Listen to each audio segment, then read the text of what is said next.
I didn't even want to blink my eyes, because if I did, I was afraid he'd disappear. Then he took one step backward, then another step, then another step. I didn't want him to leave, but I didn't know what I could do to stop him. I didn't even know what language he spoke. I just said the first thing that came into my mind. I said, "Hey, Buckles, where are you going?"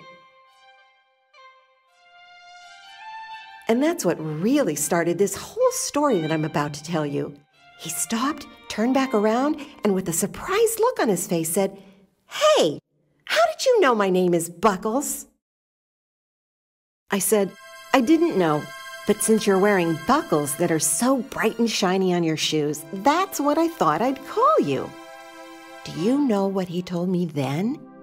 Buckles told me he was at the very beginning of a long journey, and that when the first stranger he meets guesses his name, he has to grant him 3 wishes. So I had 3 wishes coming to me. What would you wish for if you had 3 wishes? You don't know? Well, right then, I didn't know either. Here I was, talking to a little boy leprechaun, and he was talking to me. "Buckles," I asked him, "is it okay if we just talk a while without getting into the wishes? There's so much I'd like to know about you." He said it was okay. In fact, he seemed happy that I didn't want to start out wishing for a pot of gold. "It takes a very special person to guess my first name," he told me. "One with a kind heart. That's one reason why you can see me and other people can't." I said, "Well, what do the other people see?" He said, "Gnomes." Come to think about it, he's right. I've seen those little gnomes with long gray beards and red hats just standing by themselves in people's gardens. Then he smiled the mischievous kind of smile that any little boy smiles when they have a special secret, and said, kind of mysteriously, "Watch this." He jumped off the table to the floor. Then he started to dance a little leprechaun dance. His cobbled wooden shoes made little tapping sounds on the floor as he danced. Then he started dancing a little bit faster.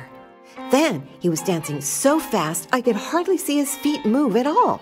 And that's when it happened.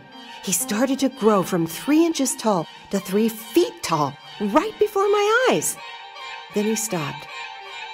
And he started to dance real fast again. That's when I shrank down to the same size as him. I could look him right in the eye now. I started to wonder, what's he going to do next?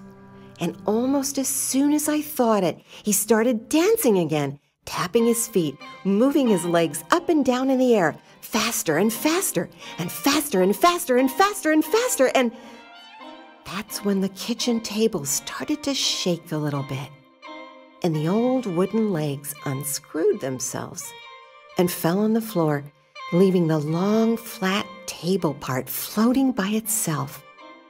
Buckles started dancing again. That meant something else was about to happen, but I didn't know what.